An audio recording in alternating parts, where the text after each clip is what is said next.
go go. Hắn sẽ bố yến á, chín ra bố yến á, bố anh em á, chặt tiền chưa chặt tiền thôi. Nó chặt ba đi lúc gì á, lúc anh em yến nó chuyện yến. How many already? Ten. Ten.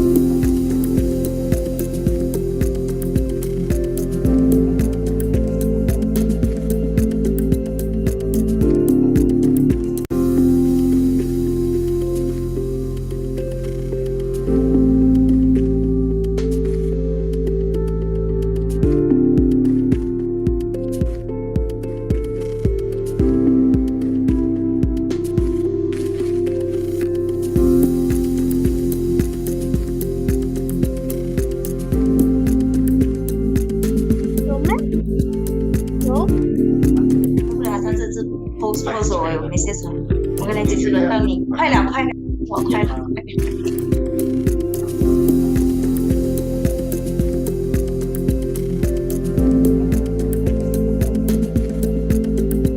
Kamu có link nhập calendar? WhatsApp ya mo?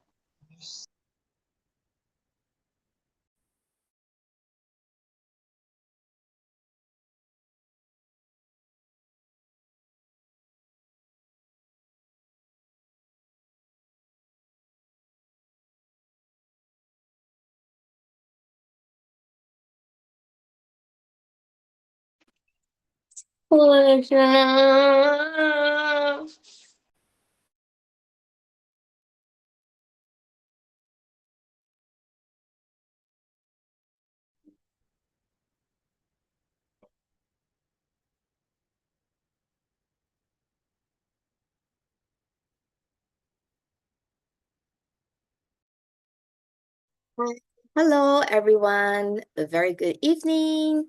How are you tonight? So, today we actually have quite a big group, and I'm having difficulties to find, yeah, our speaker. Okay, I would like to invite Dr. Poon to on her camera so that I can put her to the spotlight.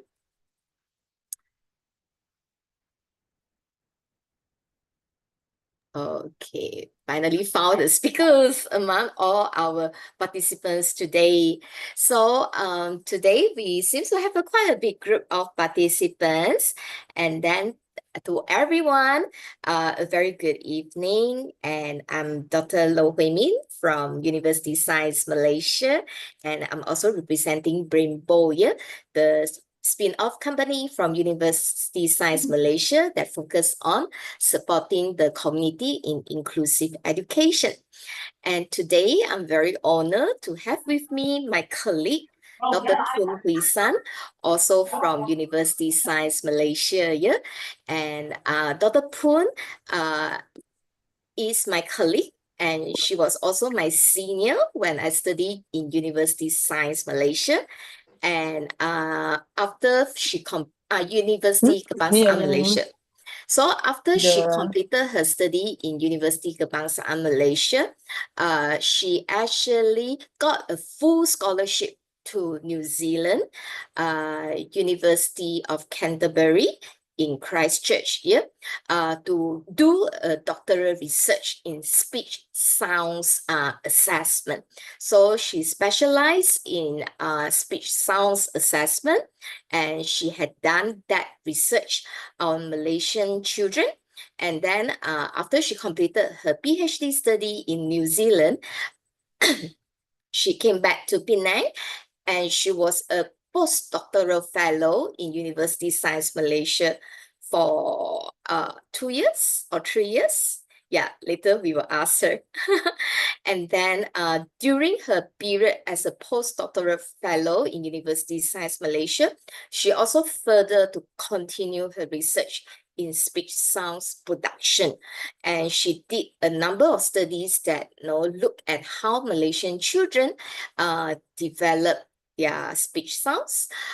So today, we are very lucky to have her to share with us her research insight and also to disputing the myths of speech sounds disorders.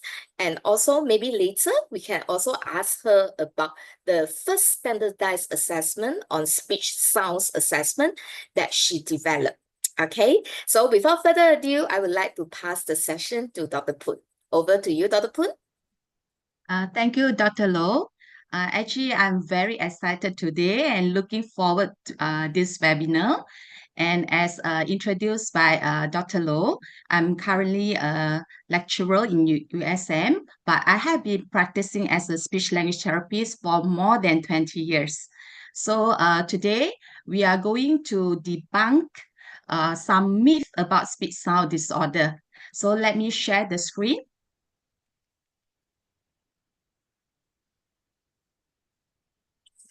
So what I'm going to do today is to share with you some of the myths about speech sound disorder based on the evidence-based or research-based data or findings, as well as my clinical experience. So I know that today we have different participants from different backgrounds, such as those from the medical, the allied health, educators, parents, and also individuals who are interested in this particular topic. So, okay, let's look at what actually speech sound disorder means. Okay, speech sound disorder happens when a child has difficulty producing speech sounds correctly, making their speech unclear or difficult to understand. So that we know that when child have difficulty to produce speech sounds, there are some error patterns that will happen. Okay, so what are the error patterns? Okay, either the child, because they have difficulty to say certain sound, they might replace the sound with other words or other sound. For instance, like rabbit, they instead of saying rabbit, they say rabbit. Okay, the R is being replaced with W sound or W sounds here. And leave out the sounds. Okay, instead of saying bus, they say bah. Okay, or sometimes they distort the sound. The quality of the sound being changed. Like instead of saying ooh, they say okay, with some kind of air coming out from the nose. And some children also will add sound to the words. For instance, spider, they say spider. Yeah, so that's error patterns that tends to happen when they have difficulty to produce sounds. Okay, let me ask you. Okay, what is the child saying over here? Can you have a wild guess?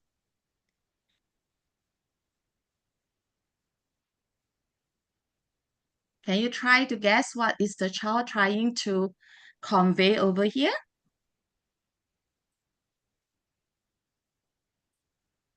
Anyone to try? Okay, the child say, I key a key in the key. Actually, the child is intended to say, I see a fish in the sea. Okay, so what happened to the word, for instance, see, become key?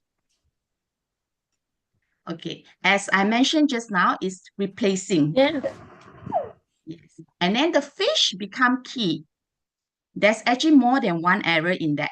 So there's a replacement of the F with the K sound and also the omission of the sh sound in that.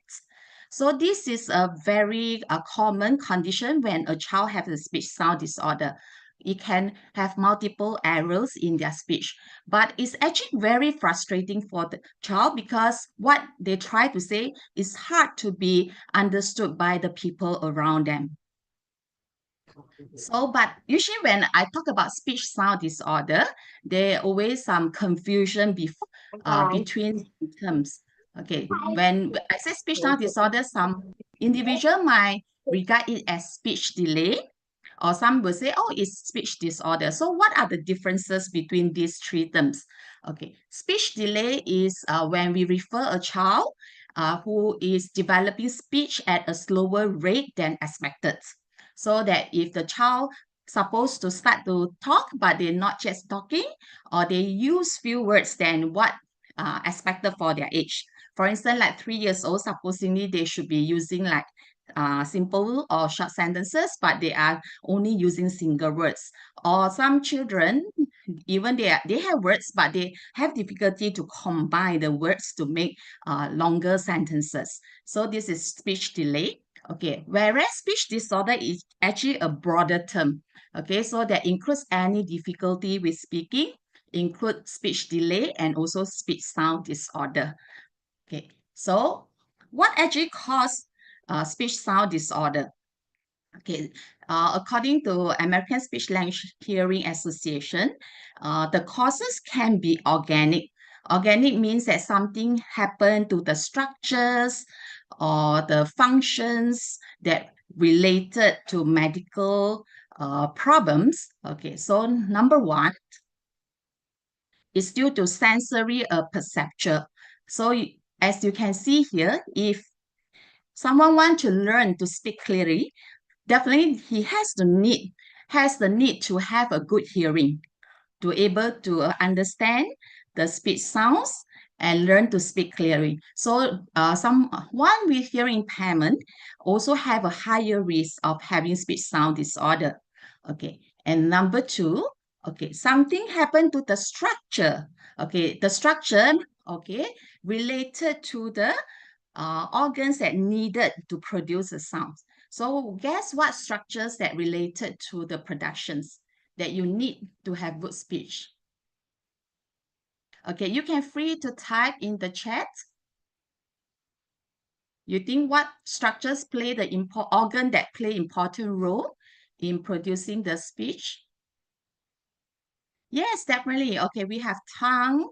Okay, yeah, muscles that are located around the mouth, lips. Yeah, these are the important. Okay, the organs that we call articulators. Yes, including palates. Okay, so children such as those who having cleft lip, because you say lips is important, right? So cleft lip, and palates, they are also tend to have speech sound disorder, and any difficulties related to the muscles that causes the difficulty to move these articulators. And number three is neurological, okay, which is related to the brain and the nerve system, because this brain will control how the organs of or articulators moving. So in case like like children with cerebral palsy, because there's a damage to their brain, they have difficulty to control their muscle. They have rather weak muscles. Okay, this condition we call dysarthria, and some children might have intact structures, but the brain couldn't send the information correctly in executing or coordinating the articulators also can cause problem. So this one we call it as apraxia or dyspraxia. So all these conditions usually can be identified by medical professionals like doctors, okay, that to identify these underlying medical conditions. Okay, now I have a questions for you. Okay, since we talk about these structural abnormalities can be the cause of speech sound disorder, can a child have speech sound disorder without any medical or structural causes? Yes or no?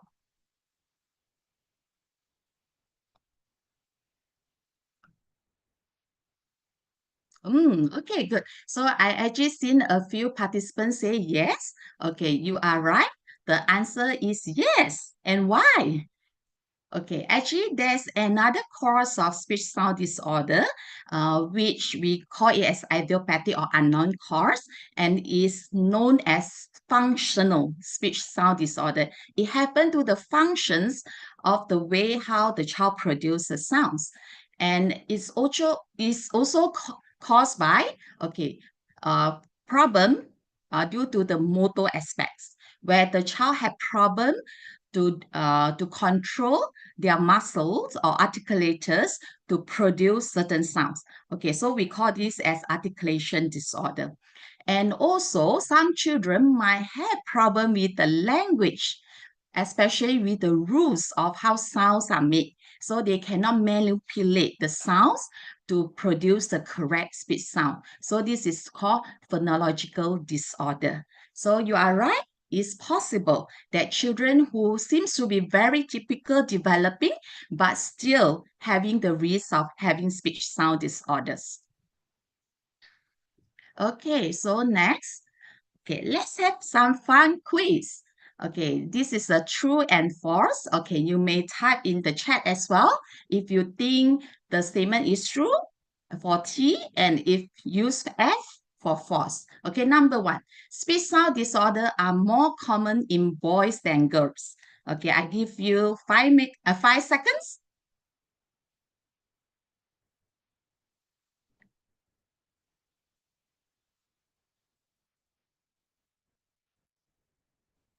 Okay, it seems like, okay, we have a mixed answer. Some say yes, some say no. Okay, some say true and some say false. Yeah, you are in the right place to find out the answer today. Okay, okay. The answer is actually yes. Okay. So this is according to a number of studying being carried out that speech sound disorder are more common in males than female. Okay, so the ratio could be 1.5 over 1 or 1.8 over 1. Yeah. So it's higher risk having speech sound disorder. Okay, let's move to question number 2. Some children with speech sound disorder also have concurrent language impairment. Means that they not only have this speech sounds difficulty, but also have maybe language delay or language disorder. True or false?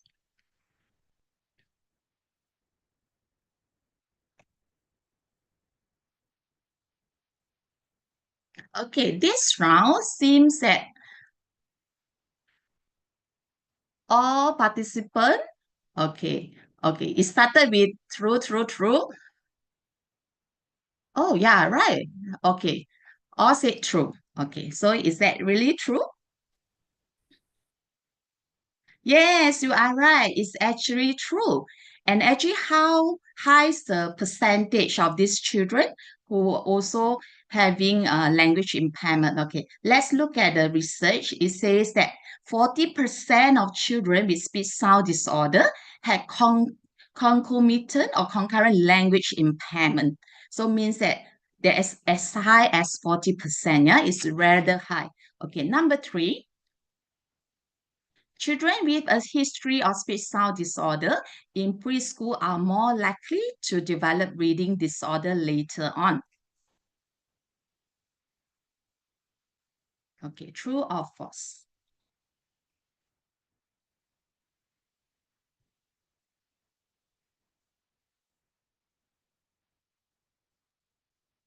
Okay, when we say more likely, means that if compared to children who doesn't have a speech sound disorder, yeah, the answer is also true. Okay, so that according to a research, 25% of children receiving school-based speech services mean they are having treatment or intervention for speech uh, related issues may also qualify for reading related services. So this is true. And I would like to share like the common conditions in the clinic. Okay, I have like a boy with language, yeah, language delay referral for clinic. So initially our goal is working on language because the child have a so-called speech delay as well. And then after like 2 years of treatment, the boy improved in terms of language, can use long sentences, is rather age appropriate. And then we found that the boy has speech sound issues, the speech sound disorder. So then we shifted the goals of the therapy to work on the speech sounds. And then approaching age 6 and 7, and we realized that the boy also have a reading disorder or dyslexia in that case. Yeah, so it's true. And I have more students in my clinic who are boys that looking for services in speech therapy for speech sound disorder compared to girls as well. Okay, so now I actually prepared 5 myths, which I think these are the common myths that being commonly seen among our our clients, the parents of children. Okay, so the first one is children will outgrow speech difficulty on their own. Okay, do you think this is true? Okay, so what common things that I heard was like, it's okay, your child will speak clearly when she or he grow up. Or they will say, yeah, he will be fine. His father talked like this when he was young too. Okay, so sometimes when they have this misunderstanding that the child will outgrow of speech difficulty on their own, they might miss the golden opportunity for interventions. Okay, so what is 我 actually 叫你 the 拿回 truth 家去 is, 做。 okay, while we know that because some children will naturally improve their speech over time, but still many with speech sound disorder need support to develop clear speech. Okay, so this is the percentage of children. Okay, we call it as residual or persistent speech errors. Okay, this is a time where the child passed beyond 8 or 9 years old, but they still continue to show difficulty in their speech sounds productions. It's around 1% and 2% of older children and adults. And I have seen cases where teenagers are looking for help or treatment in speech sounds. So I'm seeing like 13, 16 years old that who actually not outgrowth of their speech problem. Okay, so how we know how to monitor, since you say some children will not outgrow of their speech, right? So that's a way that we can track this, because if you know a milestone is like a guideline or benchmark we can use. Like if for walking, you know that at 1 year old, the child should be walking. If the child is already 2 years old, is not walking, then you know that something isn't right? So similarly for speech sounds, okay, and I have conducted a research among Malaysian children who speak English in Malaysia, and around age of 4 years old, they actually achieve a good accuracy of productions around 90%. Okay, so we compare the data with the one that conducted overseas, like Dot et al. 2003 in the United Kingdom, UK. For their children's accuracy also similar, okay, around 90 between 4 to 5 years old, and 95 for those older between 5.5 and 7 years old.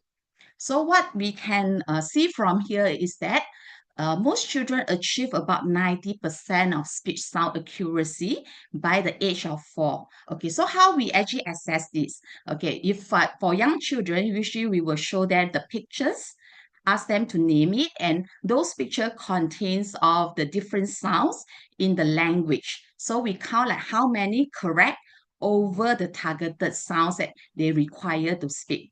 Okay, so if a child continue to have persistent speech error beyond this age, I think consulting a speech therapy is recommended. Okay, so far so good, everyone?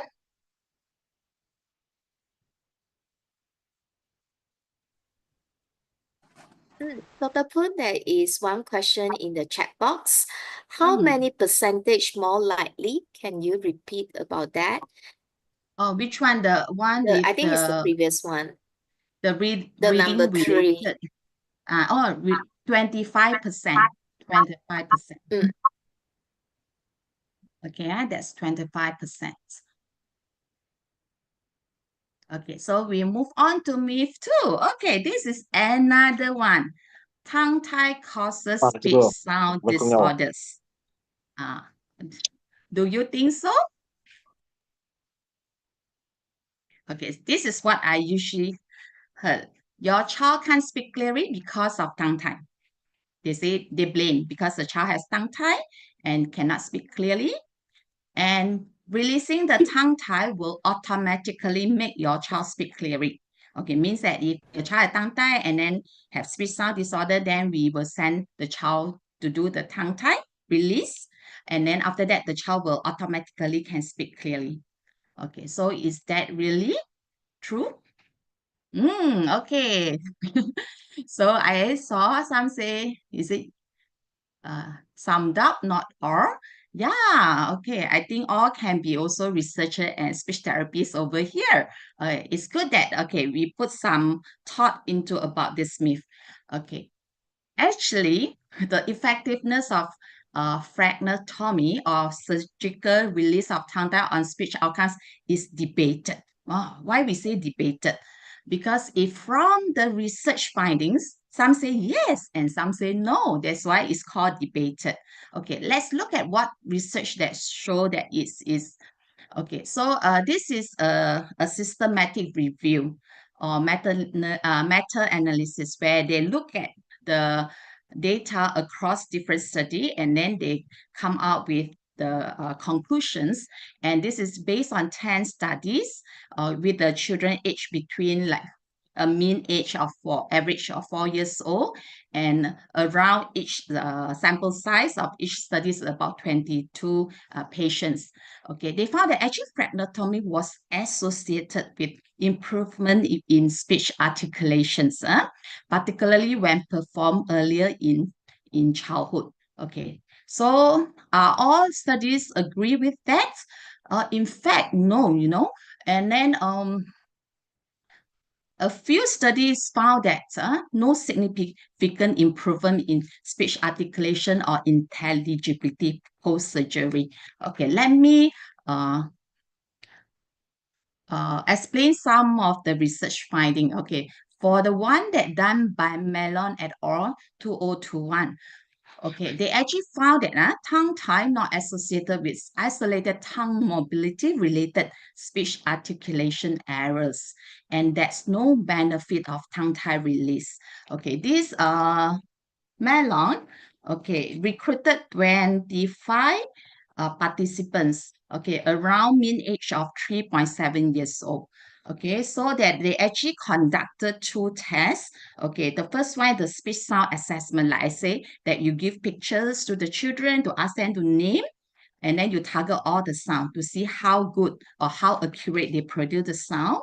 And they also got speech intelligibility tests, means that they will ask the parents or clinicians, okay, in this case, I think it's the clinicians, to rate, okay, how intelligible the speech of the children before tongue tie release.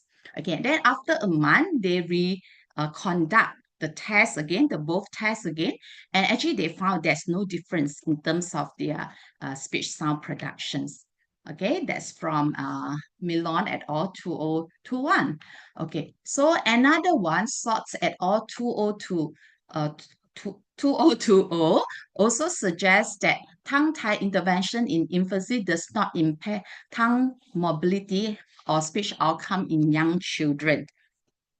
Okay, so what SOT did was, okay, they recruited 59 children aged between 2 to 4 years old, and then they put them into 3 different groups.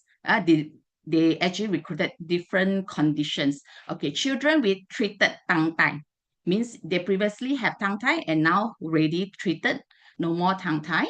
Okay, someone with tongue tie, untreated tongue tie, they are still having tongue tie because they had never been for the tongue tie release, and a group of children with no tongue tie. Typical. Okay, so they actually did 3 tests, okay, for this group of children, 3 groups of children, also the speech sound assessment, the speech intelligibility test, and also oral motor skill to see how the functions of the articulator, the tongue itself. Okay, so similarly, they found no differences in 3 groups of the children in terms of these aspects.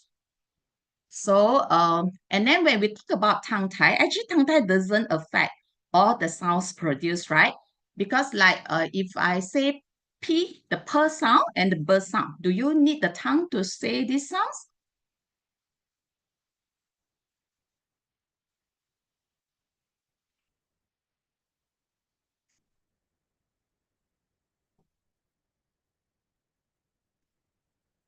Yeah, okay. Someone said need lips. Yes.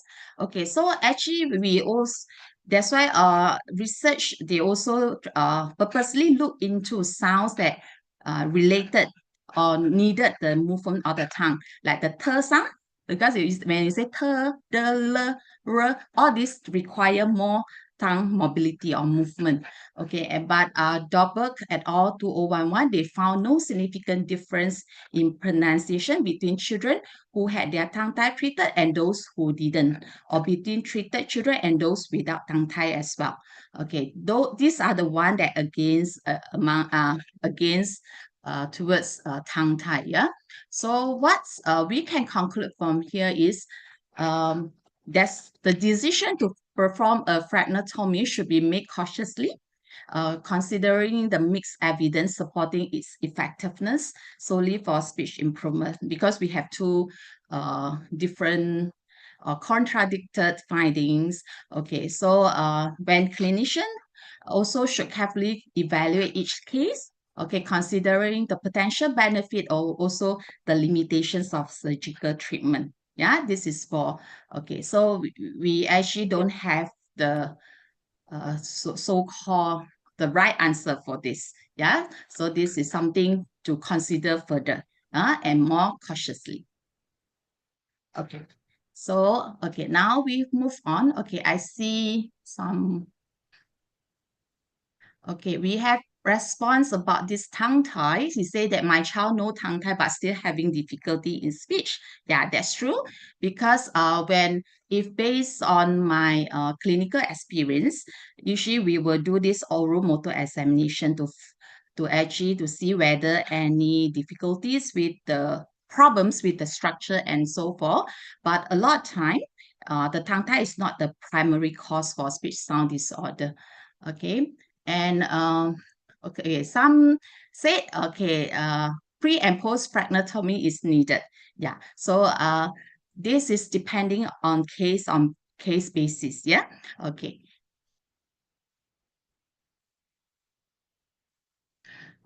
Okay, so how obvious will it show whether a child need fragmentomy? Okay, so I think usually is you need also to consult the doctor. If not mistaken, ENT, right, will do this procedure.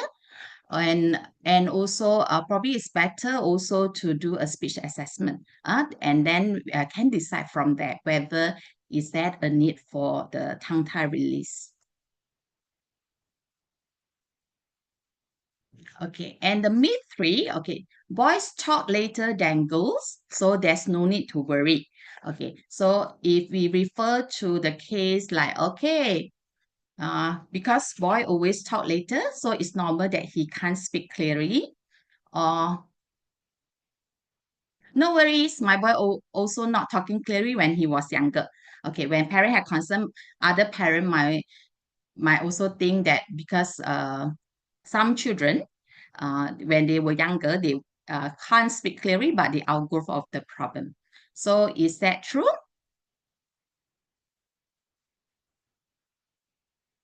This is tricky, right?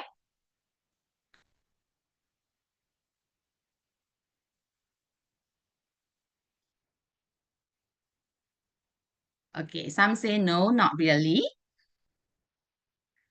Okay, so again, this issue about the gender issue in speech development or speech sound is also controversial, like the tongue tie. Yeah? And myself, I did two studies on different groups of children. Okay, one is among the Chinese children who speak English, and my data or my finding didn't show any differences in terms of male and female performances. Okay, however, in my other data, we actually found that female had higher accuracy, especially in consonant, than males. That this group of children are Malay speaking children. But bear in mind, actually, although there's differences, the difference was marginal. Where, for instance, in my data for those around 4 to 4.5, the female score 87% correct, whereas for the male is 85%. So you can see the difference is actually not very much. It's not like 80% and 50%. Yeah. So it's only like few percent differences. Okay. And then, okay, this is another meta-analysis. They actually did study across and compile over 170 study. They found that actually there are 10 to 15% of variance in the area of speech productions. The study that she studied the speech productions. Okay, so while we think that boys may develop speech slightly later than girls, that is a typical age range for speech and language milestone. Okay, again, I highlight the milestone over here. Okay, and also remember that we previously discussed about the prevalence of more boys than girls that having a speech sound disorder. So it's actually need to be more cautious, especially boy, because the risk is higher.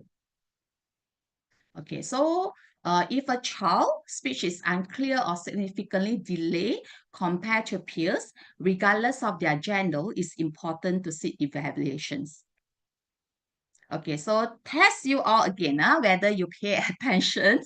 Okay, roughly around what age that the child will have around 90% of accuracy?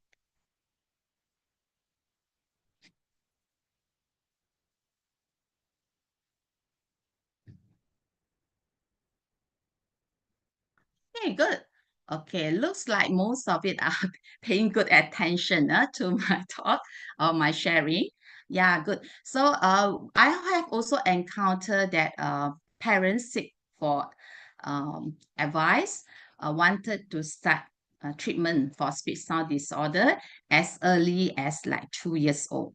Okay, but it's also depending on case basis. But if it's functional speech sound disorder, usually we don't treat as early as that because the child is still developing their speech at early stage. Okay, if a common rules is like at 2 years old, they are only like 50% accurate. And then when they're stepping into 3 years old, it's about 75, and 4 years old is about 90%. Yeah, so this is a good time to look for help if you think the condition is still persistent. Okay, now myth number 4. Speech therapy is only for severe cases. Okay, what you mean by severe cases? Okay, if like for example, he only has trouble with a few sounds, so he doesn't need speech therapy. Okay, maybe cannot say the R sound only, or cannot say the T and D, only two sounds, so it doesn't need speech therapy. And speech therapy is only for severe speech delay. Yeah, this is for those, they think that speech therapy only treat those that who cannot use words or combining words, or express themselves. Yeah, so is that true? Okay, we see a lot say it's a myth. Yeah, false. No, no. Okay, so let's see what the research say about it. Okay, this is a research done by Hitchcock et al. 2015. They actually study among children with mild speech sound disorder. And these children are still considered high intelligibility because they can say all the sounds correctly except the R sound. And these children are relatively older, yeah, because R sound is actually considered the late acquired sounds.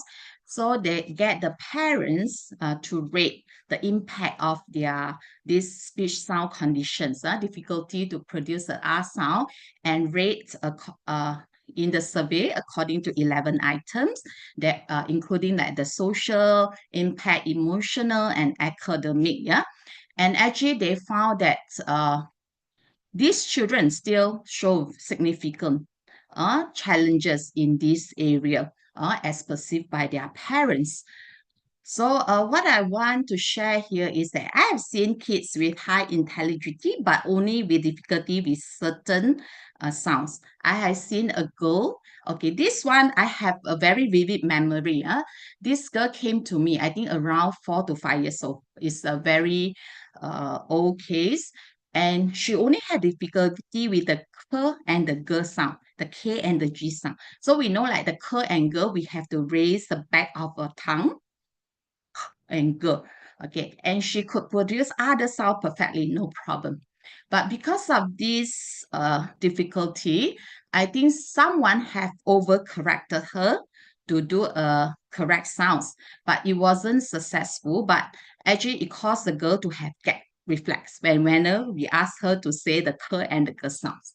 Yeah, so that even only two sounds, these are the sounds that actually we call is a pair sounds. They have similar features, just one is the voice and the other is voiceless. It can cause a lot of impact to the child. And I also have other case is a teenage, I think 14 or 15. And he wanted to participate in a storytelling competitions, but he confused between the S and the SH, the S and the sh sound. So that always caused him to have missed the chance to win because of this articulations problem.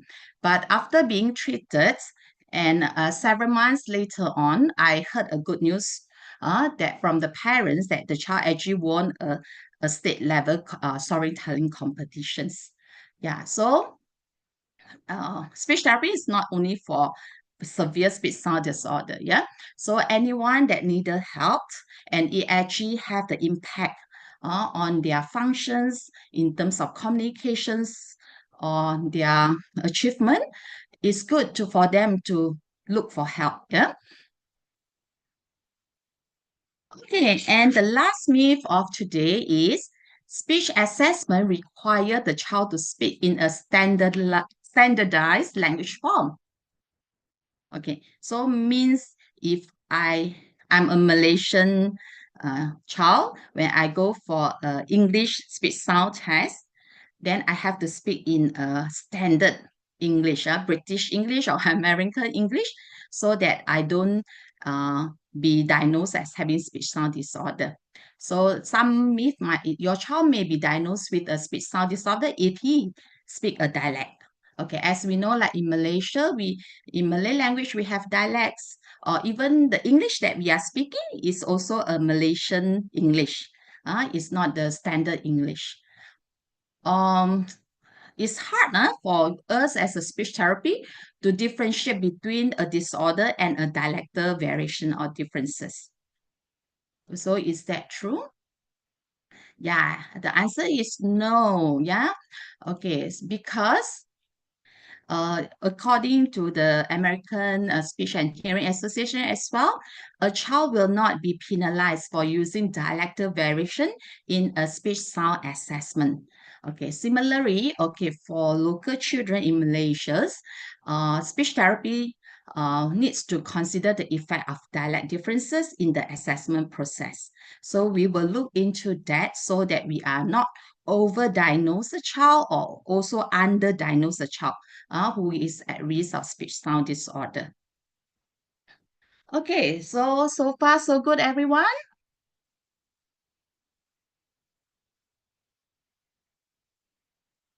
Okay, so and then the second half, I would like to give you a little bit idea of like what happened in case a child is suspected of having speech sound disorder. What's the process or the procedure like when they being referred? Yeah.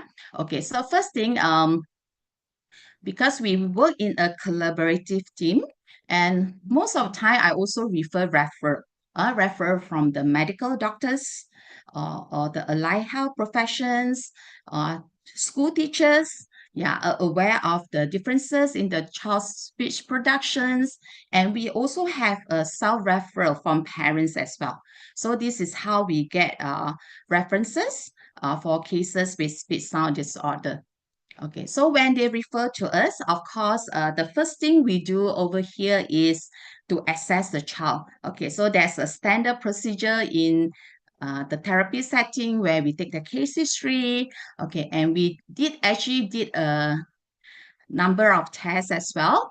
Okay, and then the first thing we also want to find out whether what happened to this child. Is it any problem like I mentioned to you, the causes like any muscle coordinations problem, the sound pattern, or something else.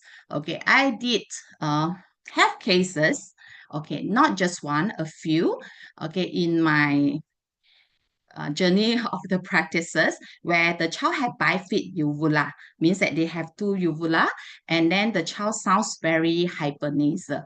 Okay, in that case, we might also refer back to specialist if needed to find out. And then we also have cases where the child had mild hearing loss. Mild hearing loss is very hard to be detected. Okay, but we found some signs of the hearing and we refer back to we refer to audiologists for further assessment, hearing assessment. Okay, and I mentioned we did a number of tests, like we checking the oral mechanism. Okay, we did the speech sound assessment. Okay, either formal or informal. So we currently we have a formal test for the Malay speaking, which is called MSpeak. It's a standardized test. So means by using this test, we can know the score of the child in relative to their peers of the same age. And also we can, from the test, we know the error patterns, whether they are age appropriate or not. Also, we take into consideration of the dialector and so forth. Okay, in terms of informal, usually we ask the child to speak in a natural way. Either we converse with the child or get the child to share something, and then we see how they do with their more habitual speech. Okay, and the speech discrimination test is to find out whether the child can differentiate between words with a similar sounds. As we know, like one of the problem could be the language base, where they couldn't understand the rules of the language or the differences between the sounds. So these are things that we will do. Okay, so once if the child already really have this speech sound disorder, then what we do, of course, we start the intervention, right? Okay, but imagine those kids that under our care those are very young kids, as young as like 4 years old. Sometimes their attention are still not very good. Okay, and some more you getting them to drill them to say the sound multiple times. I don't think they will stay throughout the 45 minutes. So usually we will also use games, fun games to engage them without they are knowing that they are actually doing some kind of treatment. Yeah, so the fun ways is something that we emphasize. And depending on the cases, like if the articulation, a lot of times we need to show them the way how to use their articulators correctly. Okay, if there's problem with discriminating the sounds, then we will work on the language, like we giving them a meaningful pair, like the T and the key.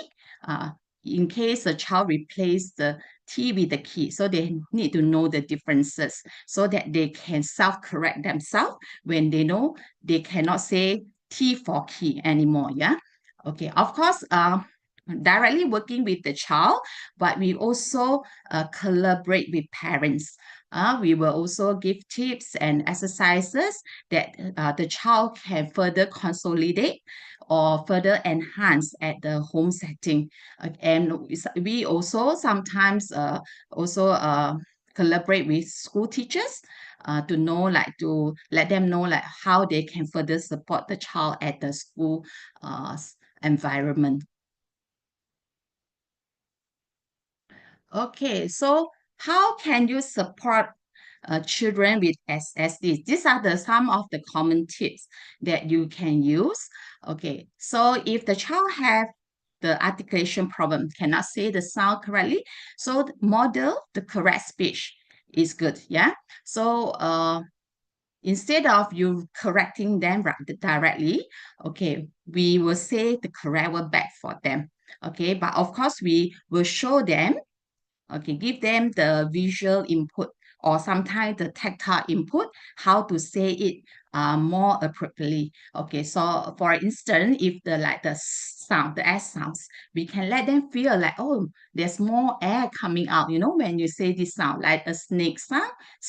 Yeah, so these are some of the supports or cues that we give them, give to the children. Okay. And then in terms of the phonological, like kids who need to pick up the differences between the differences of the sound, then we can play sound games. Okay, so rhyming is good because rhyming they change with different sound. Okay, so we can say like if give them a pair of words, cat and set. Are they same or different? Okay, cat and cat.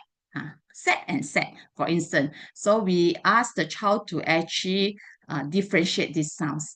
Okay, and when we say sound, especially for those with speech sound disorder, we try to focus and stretch out the sound when we speak, especially the words that they have difficulty. Okay, look at the soft ball. Okay, we try to emphasize that so that the child is aware that this sound need a lot of aspiration or air coming up. Okay. Okay, so a message for all here, so that if a child is at risk of speech sound disorder, so it's good to consult a speech language therapy as soon as possible for early support and interventions, because seeking help sooner ensures better outcomes and prevents long-term challenges. Yeah. Okay.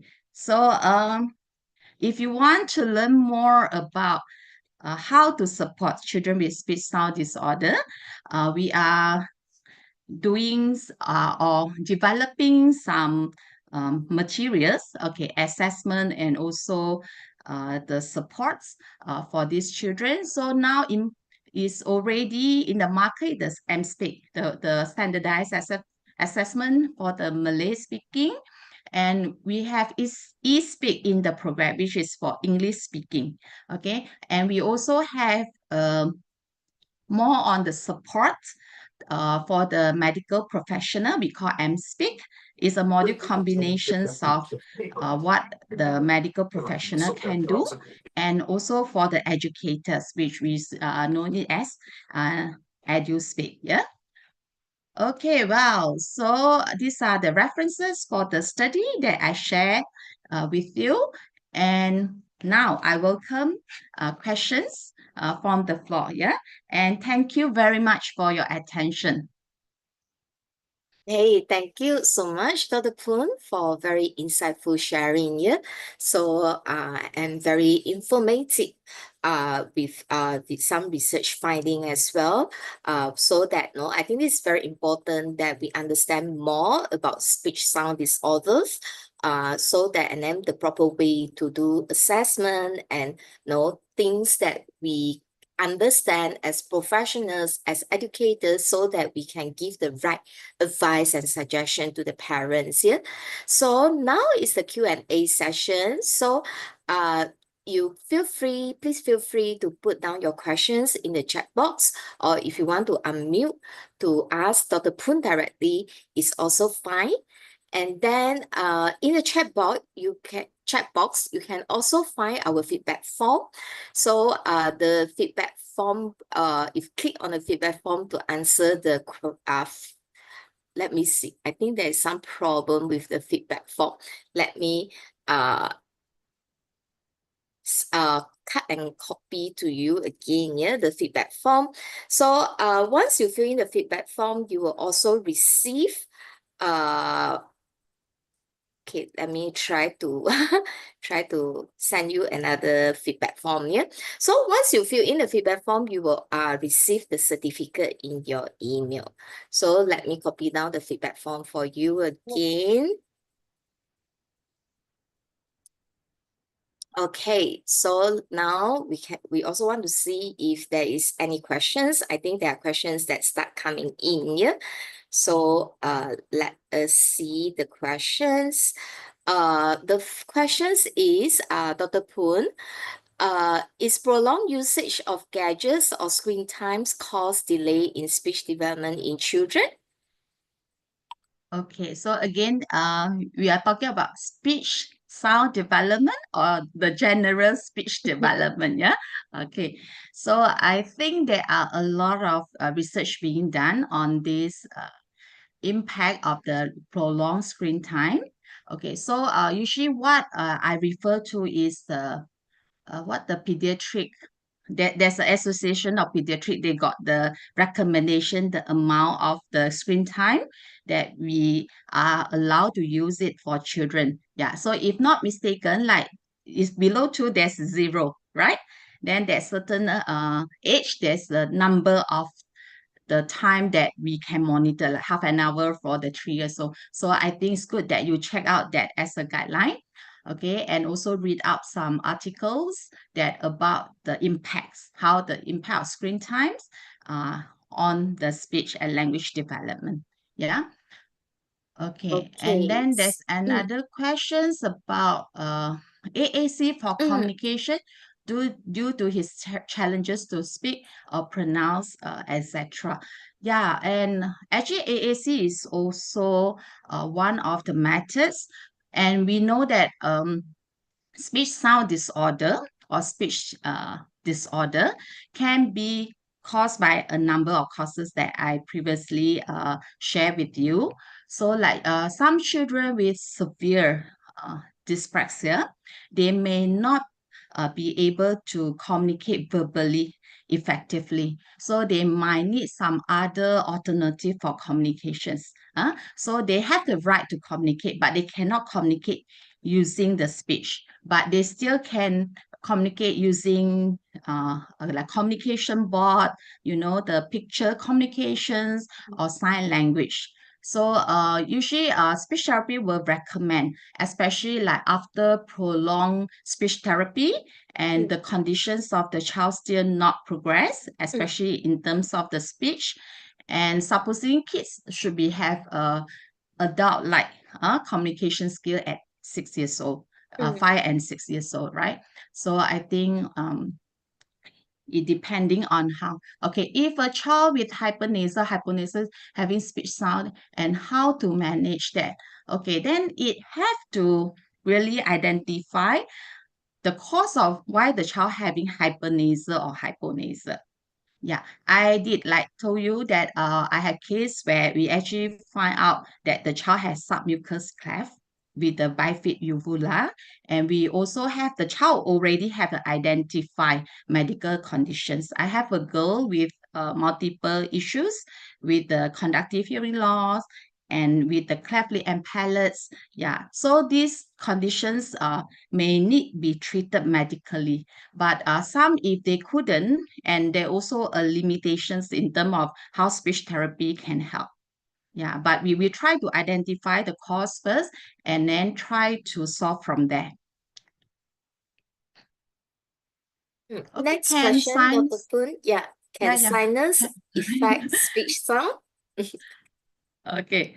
The sinus, okay, again, the sinus is the like the blockage, inflammation over this area. So like when we have flu, I guess it's like when we have flu conditions, definitely we sounds more hyponasal, right? It's like blocking the sounds. Yeah. So if you know that like sinus is the cause, then probably they need to treat the sinus, right? Yeah. I think that's how we go to identify the cause first.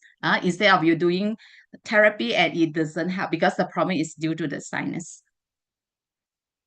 Okay, next question is, speech sound disorders will be a lifelong symptom. How long does an individual with speech sound disorder need to attend therapy session? Okay, well, so I would say like speech sound is a lifelong conditions.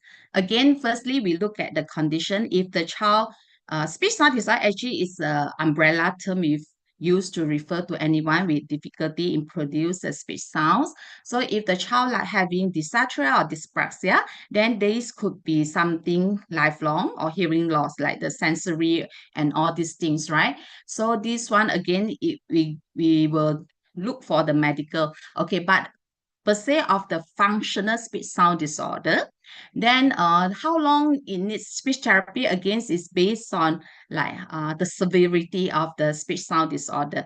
Okay, I have treated like only a child come for few sessions is discharged because it's only few sounds that the child cannot say correctly. But we have a case where the child is in the therapy for like 3 years, because it's not functional alone. Maybe they also have some other conditions. Yeah, so usually we won't be able to tell the parent exactly how long these things is going to last. Yeah, but we can say like the prognosis, like looking at the severity of the child. Mm. And next one will be, will speech sound disorders be affected as well? No, for a child with autism and global developmental disorder. Yes, okay. If global developmental disorder is also like slower in many aspects, okay, it could be involved like the motor as well, and also the way how the child learn language. Speech sound is also part of the language, right? So it could be, and a lot of children with autism, they also not a lot, like some children, sorry, some children with autism, they might also have like condition of dyspraxia and etc. So they also affect the way how they produce a correct speech, and some they doesn't have, but because they have speech delay or language delay. Like I told you, like 40% have a concomitant language. So when the starting point is delay. Like usually young kids, they start to use their articulator, babbling, all these things, starting maybe babbling is like 9 months, vocalizations 3 to 4 months, they really play with the articulator, learning to say words at 1 year old, and then gradually, so they have more experiencing using these muscles and the coordinations, right? But some kids, they only started to say first word at 1 year old. So imagine like if they at 3 years old, they only started to learn how to use this. We cannot expect them have the same milestone at those that are typically developing at 3 years old. So usually those that come with language problems, I would prioritize targeting on the language first. Get them to express. Don't overcorrect them, the speech. Okay, but the time will come when the child is starting to say more words, making good sentences, and then this is the time that we want to focus on a better speech. So that's the goal that we will target for the child. Yeah. Okay, we have Oh. 4 more questions. I think this shall be the last 4 questions. Okay, so the next question is the participant asked for his son who is autistic and 38 years old. His speech is not clear, especially T sound. Like eat, he will say at eat. I need to tell him to say better, then only he can say it with the T sound. Is it because of sensory issues? He doesn't like the tongue to touch the palate? Okay, from these descriptions, it's actually hard to know like what actually happened to the child that had this man, okay, he already 38 years old, right? Why he tends to omit the sound. So it's very hard for me to judge from just this scenario. So maybe probably need to look at the history of how the child learned to speak at a younger age and all other conditions as well. Yeah. So, but it's good that you say like when you reminded him to say it, then he will start to use it properly. So, in this case, I think probably cues or the support that you are given is good for him. But maybe what we want to do is let him self-aware of the words that he's saying. Okay, when he did it, usually like during the carryover or generalization process, because most of the time kids, when we do a structured activity in the therapy, they can do it pretty good. But when come to the natural setting, there is all haywire. Like suddenly it's like very different. Okay, so there must be a way that we want to make the child self-dependent and aware how to use the skill he already have. How to do it lah. So Okay. sometimes even I stare at them when they say something differently, then they will then you will repeat after themselves to make a better attempt. Yeah. So these are some of the strategies that we need. Yeah. Work on the listening and also the self-awareness skills. I missed out a question about pacifier. So, Dr. Pooh, what do you think about the effect of pacifier on speech sounds development?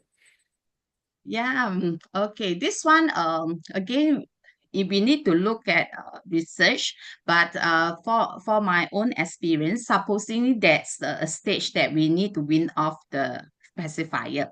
Because imagine, okay, if the child is having pacifier during sleep periods, okay, where they doesn't need to talk, okay, but when I have case where the child always suck the pacifier and try to talk. So you think when the pacifier in the mouth, how it could limit the movement of the tongue and etc. So it actually had impact if the child try to suck and then learn to speak at the same time.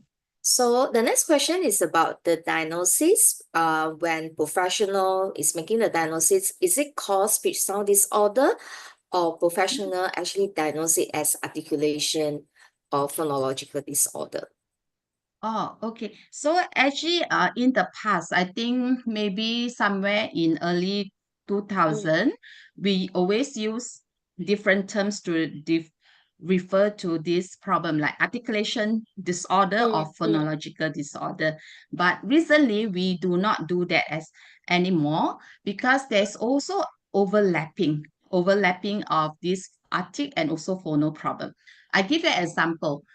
Because I cannot say the S correctly, right?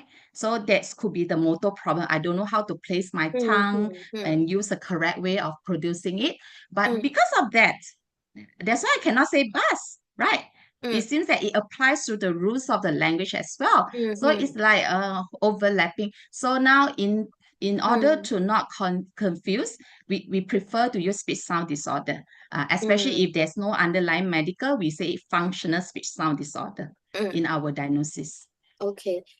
How about childhood apraxia or speech and dysarthria? Are they considered as speech sound disorders? Yes, I already mentioned the causes can be due to the speech. Yeah, the speech sound disorder is a broad term, yeah, that can cause the difficulty in producing speech sounds. Okay, next will be for Or participants who sometimes they call ask. it speech motor disorder, right? Speech motor disorder. Speech motor disorder and also speech sound, yeah. Okay, so this is also for autistic adult, 20 years old, level 2. The mother say his speech is fast and unclear. But when the mother remind him to say slower, the speech is much clearer. Is it because he is lazy to open his mouth to pronounce clearly, or he needs to go back to speech therapy?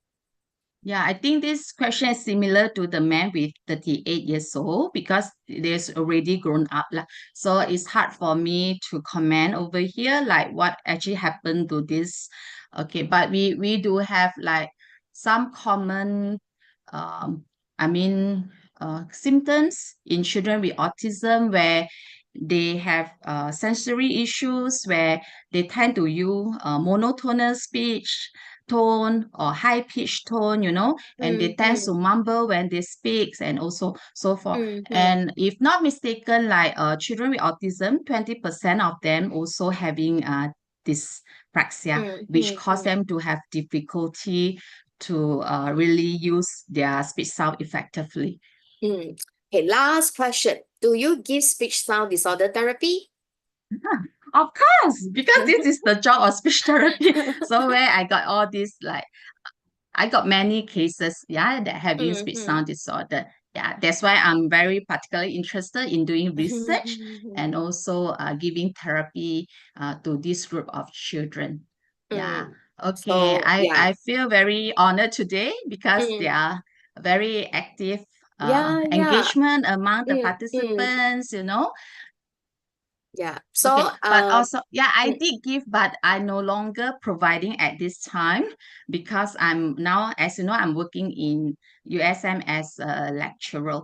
Yeah, so for the time being, yeah, I don't receive cases. Yeah. So, yes. So for speech therapies, in this session, if you are interested to order and speak, yeah, the first standardized assessments for speech sound disorders so that you can do a proper profiling of speech sound productions. Yeah? For your clients, please do click on the link provided. So now we still have the launching price. It's going to sold out very soon. Yeah. So click on the link. And for others, please do fill in our feedback form, especially if you want to know about Dr. Poon's upcoming products here, like the EduSpeak, eSpeak, and MedSpeak, which are tailored for medical professionals and also educators to do speech sound screening. So you can note down in the feedback form. Yeah. So when the product is available, we will inform you. So thank you so much, Dr. Poon, for your sharing tonight. Yeah. So Dr. Poon and I, we will go to USM campus in KL, yeah, in Pasaran KLCC in April. So 26 April, Dr. Poon will be there conducting the training for NSpeak assessors. 27 April, I'll be conducting the MBU training for dyslexia assessors. And then we will be going to Johor on 28th of April, and Dr. Poon will be conducting MSpeak assessment, yeah, in Johor. So for anyone in KL, Klang Valley region in Johor, please do not miss out, because the next road trip that we are going to do is going to be only the end of this year. Okay, so thank you everyone, and thank you Dr. Poon. So hope everyone has a good rest tonight, and enjoy the upcoming long holiday. Okay, thank you. Bye bye. Thank you and have a nice evening. Bye bye.